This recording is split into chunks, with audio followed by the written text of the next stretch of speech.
ایک بات تو یہ ہے کہ محبت میں پھر وہ محبت کا لفظ میری مجبوری ہے، وہاں محبت سے کوئی بڑا لفظ ہونا ہے، لیکن میری مجبوری ہے کہ میرے پاس کوئی لفظ اس سے بڑا ہے نہیں۔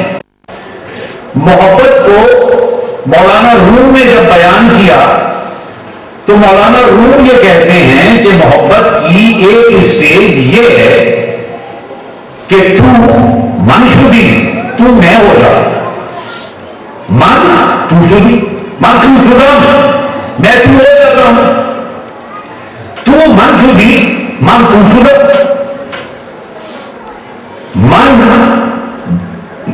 تن شدی، من تن شدم، میں جسم ہو جاتا ہوں، تو جان شدی، تو جان بن جا، میں تو ہو جاتا ہوں، تو میں ہو جا، میں جسم ہو جاتا ہوں، تو جان بن جا۔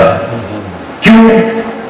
طاقت نہ کوئی دیگرے، تاکہ کوئی دوسرا یہ نہ کہے تو دیگرم، من دیگرم تو دیگری، کوئی دوسرا یہ نہ کہے کہ تو اور ہے میں اور ہوں، لہذا تو میں بن جا، میں تو بن جاتا ہوں، میں جسم بنتا ہوں، تو جان بن جا، تاکہ کوئی یہ نہ کہہ سکے کہ تو اور ہے میں اور ہوں۔ ایک منزل، لیکن یہ محبت کی منزل ہے، یہاں وہاں وہ مقام ہے۔ میں نے آپ سے گزارش کی کہ یہ محبت کی منزل ہے اور محبت کا لفظ وہاں رہ گیا ہے، اس بارگاہ میں محبت کا لفظ نہیں چل رہا، کوئی اور لفظ چاہیے جو لفظ نہیں ہے۔ اور اگر محبت ہوتی تو ایک منزل کا نام یہ ہے کہ وہ تمہیں اور اللہ کو دو جانو گے تو اللہ کا دفاع نہیں ہو سکتا، اگر انہیں دو جانو گے تو پھر اللہ پر کیے گئے اعتراضات کا جواب نہیں ہو سکتا۔ ایک بات تو یہ ہے، لیکن یہ وہ بات ہے کہ اگر میں یہ بات کروں گا تو بہت سے لوگ بہت سے اعتراضات کریں اور ظاہر ہے کہ مجھ پر شرک تک کا خطرہ لگ جائے گا، لہذا میں واپس اسی آیہ مبارکہ کا سہارا لیتا ہوں جس کو میں نے سرنامہ کلام بنایا، اور میں آپ کو یاد کراتا ہوں اللہ کی سنت کیا ہے۔ اللہ کی سنت کیا ہے؟ اللہ کی سنت یہ ہے کہ حضرت ابراہیم علیہ السلام کو جب نمرود نے آگ میں پھینکوایا تو روایت ہے کہ فرشتے نے حضرت ابراہیم علیہ السلام سے آ کر گزارش کی کہ اللہ کے لیے کوئی پیغام؟ حضرت ابراہیم نے فرمایا کچھ نہیں، وہ جانتا ہے، کوئی بات نہیں۔ یہ نہیں کہا کہ مطلب میں بڑی دشواری میں ہوں، آگ میں جا رہا ہوں، کچھ نہیں کہا، وہ جانتا ہے، کچھ نہیں کیا۔ اللہ نے کیا کیا؟ اللہ نے یہ کیا کہ آپ کو حکم دیا کہ ٹھنڈی ہو جا، لیکن ٹھنڈی ہو جا صرف حضرت ابراہیم علیہ السلام کے لیے، ورنہ تو آپ قیامت تک کے لیے ٹھنڈی ہو گئی ہوتی۔ اللہ نے فرمایا کہ ٹھنڈی ہو جا صرف ابراہیم پر، اور ٹھنڈ بھی تو عذاب ہوتی ہے، یہ فرمایا کہ ٹھنڈی ہو جا، سلامتی والی ٹھنڈی ہو جا۔ حضرت ابراہیم علیہ السلام کے لیے اللہ نے ان کی التجا، دعا، خواہش کسی کے بغیر آپ کو ٹھنڈا کر دیا۔ خود حضرت ابراہیم علیہ السلام ہی کا دوسرا واقعہ ہے کہ جب انہوں نے خواب دیکھا کہ میں اپنے بیٹے حضرت اسماعیل علیہ السلام کو ذبح کر رہا ہوں، اور حضرت اسماعیل علیہ السلام سے فرمایا کہ بیٹا میں نے خواب دیکھا ہے، خواب دیکھا ہے کہ میں تمہیں ذبح کر رہا ہوں، لفظ خواب ہے۔ حضرت اسماعیل علیہ السلام کیا ذات ہے، اندازہ ہم ان کی ذات کا کیا کر سکیں گے؟ حضور صلی اللہ علیہ وآلہ وسلم کی اجداد میں ہیں بھائی۔ تو انہوں نے جب اس خواب کی شرح کی تو لفظ خواب ہی نہیں ہے شرح میں، یہ نہیں کہا آپ نے خواب دیکھا. ارشاد فرماتے ہیں قرآن مجید ہے، ارشاد فرماتے ہیں کہ ابا جان جو آپ کو حکم مل رہا ہے اس پر وہ کر گزرے، آپ مجھے صابرین میں پائیں گے. حضرت ابراہیم علیہ السلام نے حضرت اسماعیل علیہ السلام کو لٹایا. وہ پوری روایت ہے، آپ جانتے ہیں، میں بیان نہیں کر رہا. ان کی گردن پر چھری چلائی، اپنی آنکھوں پر پٹی باندھ کر چھری چلائی، اور چھری حضرت اسماعیل علیہ السلام کی گردن پر نہیں چلی، بکرے پر چل گئی.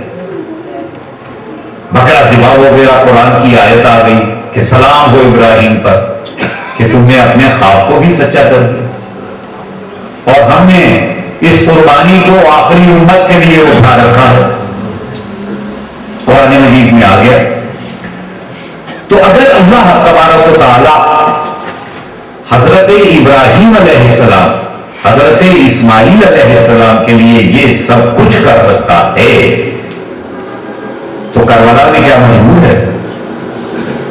یقیناً کربلا میں مجبور نہیں. تو اب اللہ کو بچوائیں گے کیسے؟ اللہ کو بطور دوست، بطور عاشق کیسے بچائیں گے؟ وہ کہہ رہا ہے کہ مجھے تو میرا عالم یہ ہے کہ میں تو حضور صلی اللہ علیہ وآلہ وسلم کی جو اتباع کرے گا اس کو محبوب بنا دوں، اور جو محبوب ہوتا ہے. اب میں پھر اسی آیت کا سہارا لے کر کہہ رہا ہوں. میں نے آپ سے کہا تھا کہ موت وصال ہے لیکن خودکشی حرام ہے. اللہ جو ہے نا وہ کربلا میں جملہ ذرا سا سخت ہے، برداشت کیجیے گا، میرے پاس لفظوں کی کمی ہے، میں کچھ نہیں کر سکتا. اللہ تعالیٰ مجبور نہیں ہوتا، قادر مطلق ہے، پر اپنی محبتوں میں مجبور ہوتا ہے. سو اللہ تعالیٰ کربلا میں مجبور ہے کہ محبوب کی اجازت نہیں ہے کہ رکھ دوں. وہ جو اللہ کو جس سے محبت ہے اس نے روکا ہوا ہے کہ تمہیں دم نہیں دینا. اگر یہ بات نہیں مانتے تو اللہ کا بچاؤ نہیں ہوتا. اس کے علاوہ اللہ کا بچاؤ نہیں ہے. مولا میں اب سوال پیدا ہوتا ہے، چھوٹی باتیں نہیں ہیں، بہت بڑی بڑی سی باتیں. ایک بات یہ ہے کہ ابراہیم نے خانہ کعبہ پر حملہ کیا تھا. حضور صلی اللہ علیہ وآلہ وسلم کے دادا تھے حضرت عبد المطلب علیہ السلام. تو انہوں نے خانہ کعبہ کی چابیاں خانہ کعبہ کے دروازے سے لٹکا کر کہا تھا تیرا گھر ہے سنبھال. اس نے سنبھال لیا. اب آدمی نے بھیجی ابراہیم کے ہاتھیوں کے لشکر ختم ہو گئے. ہے نا واقعہ؟ قرآن مجید میں بھی اس واقعے کا تذکرہ ہے، ویسے بھی تاریخ میں بھی اس کا ذکر موجود ہے. لیکن کربلا میں یہ سب کچھ نہیں ہوا. اس لیے نہیں ہوا کہ جب حضرت عبد المطلب نے یہ کیا تھا اس وقت جہاد فرض نہیں تھا. حضور صلی اللہ علیہ وآلہ وسلم کے زمانے میں جہاد فرض ہے. اب یہ نہیں کہا جا سکتا کہ اللہ میاں خود کر رہے، اب آپ کی ذمہ داری. ہم جانتے ہیں، آپ نے پڑھا ہے، آپ جانتے ہیں کہ حضرت رسول اکرم صلی اللہ علیہ وآلہ وسلم نے غزوہ بدر میں ایک دعا فرمائی تھی. غزوہ بدر میں حضور صلی اللہ علیہ وآلہ وسلم نے ارشاد فرمایا کہ اے اللہ یہ 313 موجود ہے، اور اگر یہ آج ختم ہو گئے تو تیرا نام لینے والا کوئی نہیں. ان 313 میں ایک ذات رسول کی اپنی ہے صلی اللہ علیہ وسلم کی. فرماتے ہیں کہ یہ ختم ہو گئے تو پھر تیرا نام لینے والا کوئی نہیں. لیکن پھر کیا ہوا؟ پھر یہ ہوا کہ اللہ نے دین کو مکمل کر دیا. اللہ نے دین کو مکمل کرنے کے معنی یہ ہیں کہ حضرت آدم علیہ السلام اسلام لے کر آئے تھے، حضرت نوح علیہ السلام اسلام لے کر آئے تھے، حضرت ابراہیم علیہ السلام اسلام لے کر آئے تھے، حضرت موسیٰ علیہ السلام اسلام لے کر آئے تھے، لیکن توریت اور انجیل زبور سب کلام الہی ہے، ہر شے کلام الہی ہے۔ ان میں جو فرق آتا ہے وہ کیا آتا ہے؟ انسانی شعور جیسے بڑھ رہا ہے ویسے کلام الہی بڑھ رہا ہے۔ اللہ انسانوں کے شعور اور عقل اور علم کے مطابق کلام کر رہا ہے۔ اب اس نے دین کو مکمل کر دیا، انسان کو مکمل کر دیا، انسان کے شعور کو مکمل کر دیا۔ ایک میں آپ سے ایک چھوٹی سی بات کہتا ہوں، حضور صلی اللہ علیہ وآلہ وسلم خاتم النبیین ہے۔ اس کے ایک معنی کیا ہے؟ اب اوپر سے ہدایت نہیں آئے گی، اس کے ایک معنی یہ ہے اب اوپر سے ہدایت نہیں آئے گی۔ قرآن آ گیا، حضور کا عمل آ گیا، حضور کے اقوال آ گئے، حضور کے افعال آ گئے، اب مزید کسی شے کی ضرورت نہیں۔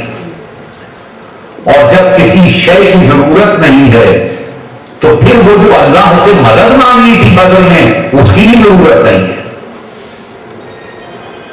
یہ مناقب ہیں اہل بیت علیہ السلام کے کہ حضور صلی اللہ علیہ وآلہ وسلم فرما رہے ہیں کہ اب یہ ہے جس سے میں، یہ ہے جو مجھ سے ہے، اور یہی ہے جس سے میں ہوں، یہ ہے جو قرآن کی حفاظت کرے گا، یہ ہے جو اسلام کی حفاظت کرے گا، یہ ہے جو ایمان کی حفاظت کرے گا۔ یہ کام کس کے تھے؟ اللہ کے۔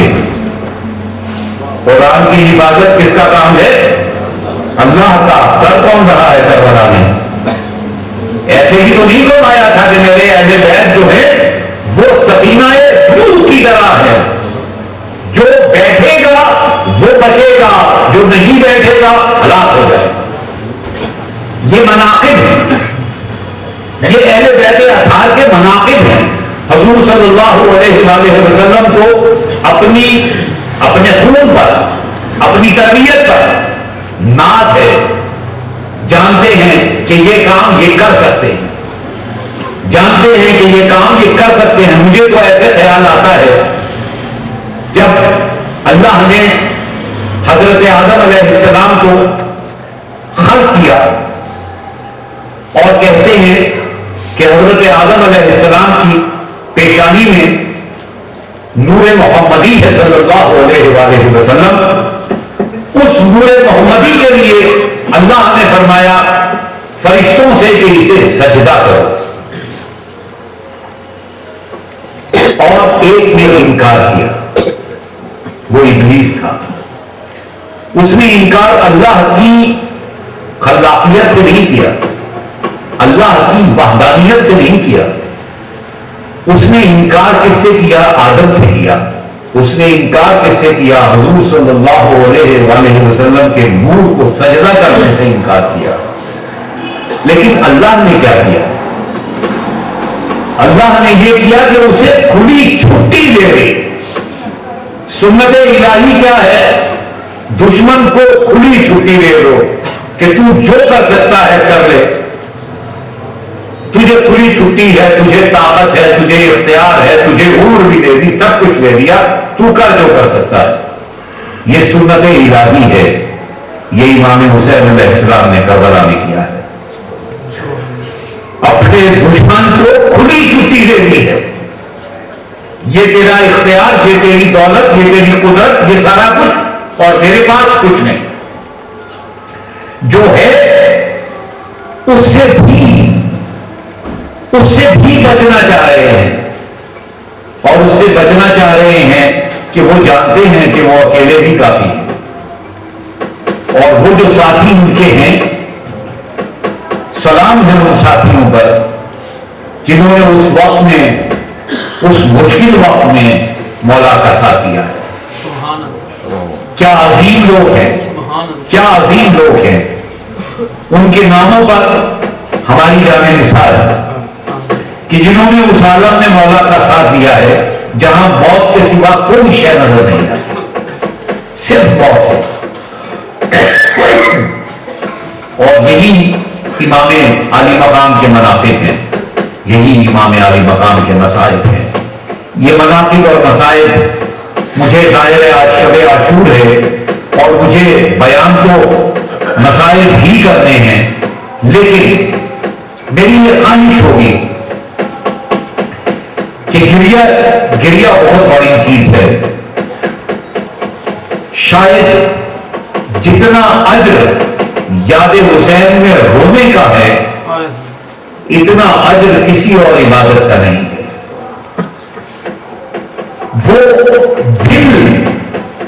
وہ دل سلام کے قابل ہے جو دل امام حسین علیہ السلام کے نام پر رو پڑے، وہ آنکھ قابل تعظیم ہے جو ان کی ذکر پر نم ہو جاتی ہے۔ گریہ بہت اہم چیز ہے، بہت بڑی چیز ہے، عبادت ہے، لیکن صاحبوں ذرا سا شعور کے ساتھ، ذرا سا اس بات کے ساتھ کہ مصائب میں فضائل کیسے، میں کوشش کروں گا کہ مصائب میں فضائل کو بیان کرنے کی کوشش کروں۔ منزل مشکل ہے لیکن مولا کی توفیق شامل حال رہی تو یقیناً اس میں کامیاب ہو جاؤں گا اور آپ لوگ بھی اس میں کامیاب ہوئیے گا۔ مصائب کیا ہیں؟ مصائب تو چھوٹے سے ہیں، مناقب بہت بڑے۔ مصائب یہ ہیں کہ جب جناب علی اکبر بھی شہید ہو گئے، اب امام حسین علیہ السلام کے پاس کوئی ساتھی نہیں، کوئی ساتھی نہیں، صرف خیموں میں خواتین ہیں، بچے ہیں اور جناب سید سجاد حالت غشی میں ہیں۔ کہتے ہیں کہ اس وقت امام حسین علیہ السلام نے استغاثہ بلند کیا۔ استغاثہ بلند کرنے کا مطلب یہ ہے کہ کوئی ہے جو میرا ساتھ دے۔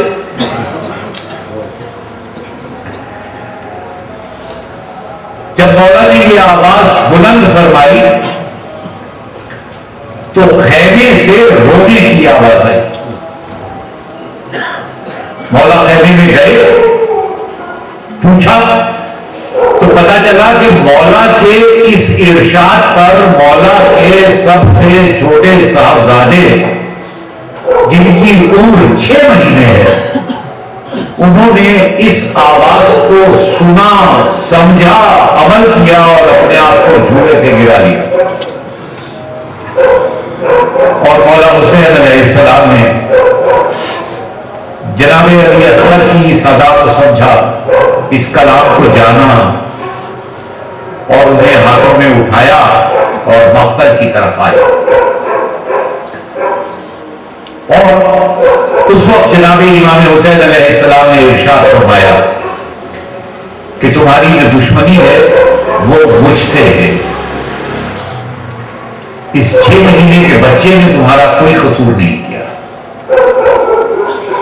یہ پیاسا ہے، اسے پانی پلا۔ ارشاد فرماتے ہیں کہ اگر تمہیں یہ خطرہ ہو کہ اس کے بہانے میں پانی پی لوں گا تو لو، اسے میں تپتی ہوئی ریت پر ملاتا ہوں، خود آؤ اور اسے پانی پلاتا ہوں۔ کہتے ہیں کہ فوج یزید میں کھلبلی مچی اور عمر ابن سعد نے ایک اپنے تیر انداز کو جس کا نام ہرملہ ہے اس سے کہا کہ امام حسین علیہ السلام کے کلام کو قطع کر دیں۔ اب کلام امام تو نہیں کر رہے، کلام تو جناب علی اصغر کر رہے۔ ایک کلام وہ ہے جو حضرت عیسیٰ نے ماں کی گود میں کیا تھا کہ میں اللہ کا نبی ہوں، ایک کلام وہ ہے جو جناب حضرت علی اصغر امام حسین علیہ السلام کے ہاتھوں میں کر رہے ہیں، اور وہ کلام لفظ کے بغیر ہے، صرف سوکھی زبان ہے جو ہونٹوں پر پھیر رہی ہے، اور اس کے نتیجے میں ہرملا نے ایک تیر چلایا۔ وہ جو تیر چلایا تھا اس کے لیے تاریخ میں لکھا ہے کہ وہ 3 بھالے تھا۔ 3 بھالے کے تیر کا مطلب ہے بہت بھاری تیر تھا۔ بہت بھاری تیر کب استعمال کرتے ہیں؟ جب ہم کسی پرندے کا شکار کرتے ہیں تو بھاری تیر استعمال نہیں کرتے۔ جب کسی ایسے جانور کا شکار کریں جس کی کھال بہت موٹی ہے، جیسے گینڈا، جیسے ہاتھی، تو اتنے بھاری تیر کا استعمال کیا جاتا ہے۔